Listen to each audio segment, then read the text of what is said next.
Hello guys, कैसे हो सारे। आई होप आप सब अच्छे होंगे, मैं भी अच्छा हूँ। यहाँ पर दोस्तों आज की इस वीडियो में हम बात करने वाले हैं पीएमई के बारे में। पीएमई यानी पेरियोडिकल मेडिकल एग्जामिनेशन। देखो, ये चीज अभी प्रेजेंट टाइम में अगर देखा जाए तो खासतौर पर उन लोगों के काम की है जो लोग 2018 ग्रुप डी में सिलेक्ट हुए थे, या फिर इसके अलावा जो लोग ड्राइवर में भी सिलेक्ट हुए थे, जेई में भी सिलेक्ट हुए थे, क्योंकि उनकी सर्विस को लगभग 2 से 3 साल या 4 साल भी पूरे होने वाले होंगे। जैसे मैं अपनी बात करूं तो मेरी जो पोस्टिंग है वो 2018 में हुई थी और 2022 में मेरा पीएमई हुआ है। देखो, पीएमई को अगर सरल भाषा में करूं तो एक मेडिकल टेस्ट की बात है। जैसे मैं ऑपरेटिंग विभाग से संबंधित हूं, यानी मेरी जो एसएम की पोस्ट है स्टेशन मास्टर की, वो एक ऑपरेटिंग विभाग की पोस्ट है। तो स्टेशन मास्टर में क्या होता है, हर 4 साल में मेडिकल टेस्ट होता है। तो अभी आपको बताऊंगा मेडिकल टेस्ट के बारे में, कैसा होता है, क्या होता है, अगर मेडिकल में फेल हो जाए तो क्या होता है, बताता हूँ। तो ध्यान रखना, जितने भी नए कैंडिडेट हैं आप लोगों में से, जिनको अभी सिलेक्ट हुए हैं, 1-2 साल हो गए हैं जॉब करते हुए, आपका भी मेडिकल टेस्ट होगा।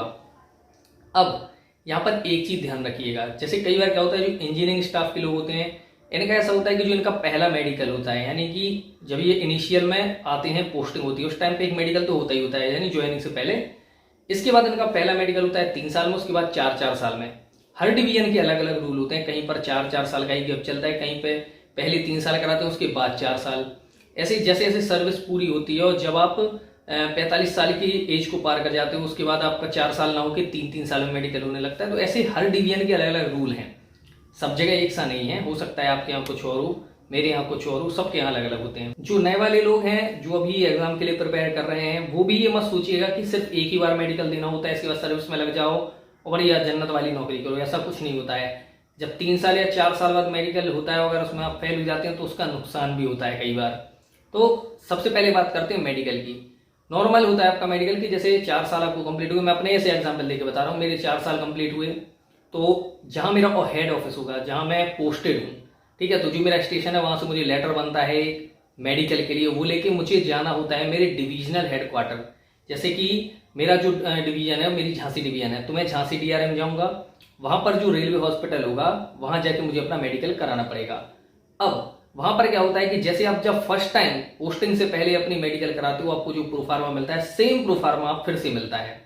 उस सेम प्रोफार्मा में आपको सारी जो अपनी डिटेल्स हैं, नाम, पिताजी का नाम, डेट ऑफ बर्थ, आपकी डेट ऑफ अपॉइंटमेंट होती है, ये सारी डिटेल्स भरनी पड़ती है।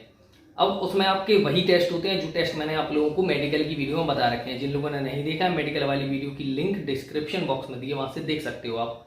सारे वही टेस्ट होते हैं, लेकिन इस बार थोड़ा सा फायदा हो जाता है। जैसे क्या होता है कि जब आपका 4 साल बाद दोबारा होता है, तो इंपॉर्टेंट जो फोकस रहता है डॉक्टर का, वो रहता है कि जैसे आपका आई विजन अच्छा हो, ठीक है, इसके अलावा ज्यादा से ज्यादा आपका ब्लड टेस्ट कर लेंगे, वो यूरिन टेस्ट, इन पर ज्यादा फोकस रहता है। ये नहीं होता है ज्यादातर कि एकदम ही हाइड्रोसिल को लेकर ज्यादा सीरियस हो, या फिर कई बार आपको पता होगा कि जैसे कपड़े वपड़े उतार के चेक करते हैं, ये सब आपको मालूम होगा जिन लोगों ने कभी मेडिकल दिया हुआ है, मेडिकल की मेरी वीडियो देखी होगी, तो इतना ज्यादा भी सीरियस नहीं लेते। लेकिन हाँ, आई विजन को लेकर काफी सीरियस होते हैं। इसके अलावा जो आपका यूरिन टेस्ट है, क्योंकि कई लोगों को समय रहते रहते शुगर की प्रॉब्लम होती है, डायबिटीज हो जाता है, आगे चल के कई सारी प्रॉब्लम होती है, तो ये काफी सीरियस होता है। आई विजन आप जानते हो रेलवे में नौकरी करने के लिए कितना इंपॉर्टेंट होता है। जैसे मेरा जो मेडिकल ग्रेड है, आपको पता होगा, आपके नोटिफिकेशन में भी दिया है, स्टेशन मास्टर का जो मेडिकल ग्रेड है वो A2 है। जैसे ड्राइवर का आपको पता होगा A1 होता है, ऐसे और भी पोस्ट के अलग अलग अलग होते हैं। तो सारा सारा वही हुआ। जैसे आपका आई टेस्ट में आपका डिस्टेंस आई विजन जो होता है वो हुआ। इसके बाद नियर विजन होता है, ठीक, कलर विजन होता है, सी टेस्ट होता है, ये सारे हुए। इसके अलावा यूरिन टेस्ट में सारे मैंने बता रखे, मैंने सारी वीडियो में बता दिया आपको, वो सारे टेस्ट हुए मेरे। अब यहाँ से होने के बाद क्या होता है, दिन भर तो आपको पहले बैठा लिया जाता है। सुबह 9 बजे रिपोर्टिंग टाइम हुआ, 9 बजे से लेके शाम को 6 बजे तक बैठा रहा, 6 बजे लौटा, फिर घर आया। अब नुकसान समझ लो यहाँ पर क्या होता है। कई लोग सोचते हैं कि एक ही बार मेडिकल होता है, लेकिन नहीं, हर 3 साल में 4 साल में मेडिकल होता रहता है। क्योंकि जैसे जैसे आदमी सर्विस में आगे बढ़ता है, उसकी एज बढ़ती है, उसमें कई सारी बीमारियां भी आती हैं, उसकी आंखों की क्षमता भी कम होती है और भी सारी प्रॉब्लम होती है। जैसे डायबिटीज होना कोई बड़ी बात नहीं है। आजकल भारत में अगर देखा जाए तो सबसे ज्यादा, अगर पूरे वर्ल्ड में अगर देखा जाए तो सबसे ज्यादा डायबिटीज के पेशेंट जो है वो भारत में ही है। ये सारी टेस्ट करने के लिए क्या कर्मचारी फिट है सर्विस के लिए, इसलिए समय समय पर कई सालों के गैप पर रेलवे मेडिकल टेस्ट कराता है। सपोज करो कि जैसे मैं A2 कैटेगरी में हूँ, मेरा जो आई विजन है वो 6/9 होना चाहिए। इसके अलावा जो सारी की मतलब एक मानक होते हैं, ठीक है, जो सारी पर्टिकुलर रिक्वायरमेंट्स होती हैं रेलवे की हर एक चीज में, वो होनी चाहिए। अब अगर मेरा आई विजन यहाँ गड़बड़ा जाता है, मान लो मुझे चश्मे की जरूरत पड़ती है, जब मैंने पहली बार ज्वाइनिंग की थी उस टाइम पे मेरा मेडिकल सही था, मेरी आई भी फिट थी, लेकिन समय रहते जैसे जैसे गुजरा और मेरी आई जो है वो अनफिट होती गई। तो ऐसी कंडीशन में रेलवे कर्मचारी पर कार्रवाई भी कर सकते हैं। कार्रवाई कैसे? रेलवे चाहे तो उसे सेम ग्रेड पे में ही ऑफिशियल पोस्ट भी दे सकती है। जैसे रेलवे चाहे अगर मेरी आईज खराब हो जाती है तो मुझे 4200 ग्रेड पे ही मैं जैसे कंट्रोल ऑफिस होता है, मतलब डिवीजन जो हेडक्वार्टर होता है वहाँ पर कंट्रोल ऑफिस भी होता है, टीएलसी भी होता है, पंक्चुअलिटी भी होता है, कई सारे डिपार्टमेंट होता है, वहाँ भी मुझे अपॉइंट कर सकता है। या फिर और भी अगर दिक्कत हुई, अगर मेरा सर्विस रिकॉर्ड भी खराब रहा तो रेलवे जो है मेरा ग्रेड पे कम करके, ठीक है, जैसे अपन कहते हैं ना प्रमोशन, तो डिमोशन होके भी मुझे कोई और पोस्ट दी जा सकती है। रेलवे के पास इसका पूरी तरह से अधिकार भी है कि कर्मचारी को उसके अच्छे रिकॉर्ड के लिए प्रमोट करना, और कर्मचारी का रिकॉर्ड खराब है तो उसके लिए नुकसानदेह भी कर सकती है। अब जितने भी आप सब लोग हैं, आप सब ये चीज ध्यान रखो, मेडिकल को लेकर सीरियस रहना। अगर आप ये सोच रहे हो कि आप पढ़ते रहोगे कोई फर्क नहीं पड़ेगा, मेडिकल का एक चीज ध्यान रखो, मेडिकल में सारी चीजें चल जाती हैं, लेकिन जब आई विजन की बात आती है ना, बड़ी दिक्कत होती है। कई बार क्या होता है कि जब आपका सी टेस्ट होता है तो सी टेस्ट में क्या होता है, नॉर्मली डॉक्टर 6/6 का ही आपको सी दिखाता है, यानी जितना छोटा होगा उतना ज्यादा अच्छा आई विजन आपका होगा।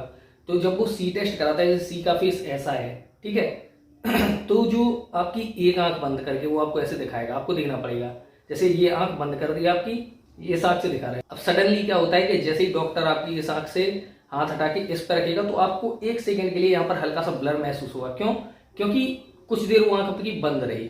अब आप तुरंत देखोगे तो आप पक्का गलत आंसर दे दोगे। सी का मुंह पता चला अप में है, आप वो दो गलती से डाउन, या आपको समझ में ही नहीं आएगा कि कहाँ मुंह खुला हुआ है उसका। तो इस तरह की दिक्कत हो जाती है। तो आइस पर बहुत अच्छे से ध्यान रखना। मेडिकल में सब चल जाती है, लेकिन आइस को लेकर अगर थोड़ी सी भी प्रॉब्लम होती है तो डॉक्टर मेडिकल से बाहर कर देता है। खैर, रेलवे ने इस चीज में सुधार भी कई बार किया हुआ है। आजकल मेडिकल में उन्होंने क्या किया है, मेडिकल को सबसे आखिरी स्टेज बना दिया है। ठीक, तो होता क्या है कि अगर रेलवे 15 बच्चों को भेज रहा है तो 15 बच्चों में से 14 तो सिलेक्ट हो ही जाते हैं। शायद है कि एक आध बाहर हो जाए, नहीं तो रेलवे जितनी पोस्ट होती है उसके हिसाब से एक कैंडिडेट भेजता है। अगर कोई बाहर हो जाता है तो रेलवे फिर से वेटिंग लिस्ट निकाल देती है और जो लोग रह जाते हैं उन लोगों को उसमें ले लेती है। तो ये सब लोग अच्छे से ध्यान रखें, अच्छे से प्रिपेयर करते रहें अपने आप को, और जितने लोग सर्विस में पहले से हैं वो लोग इस चीज का ध्यान रखें, आगे काफी प्रॉब्लम हो सकती है। इसलिए अभी से खुद को फिट रखें, आइज को अपनी फिट रखें। हाँ, ये कभी मत सोचना कि सही तो है, अगर मेडिकल में फेल हो जाएंगे तो ऑफिशियल पोस्ट मिल जाएगी, उसका खामियाजा भी भुगतना पड़ता है, क्योंकि आपका जो एसआर होता है यानी सर्विस रिकॉर्ड, उसमें ये सारी बातें धीरे धीरे आती रहेंगी, पता चलता रहेगा कर्मचारी कितना अच्छा है कितना बुरा है। सो आई होप ये वीडियो आपको अच्छी लगी। वीडियो अच्छी लगी तो वीडियो को लाइक जरूर करना। इस तरह की और भी वीडियोस के लिए चैनल को सब्सक्राइब जरूर कर लीजिए। मिलते हैं अगली वीडियो में।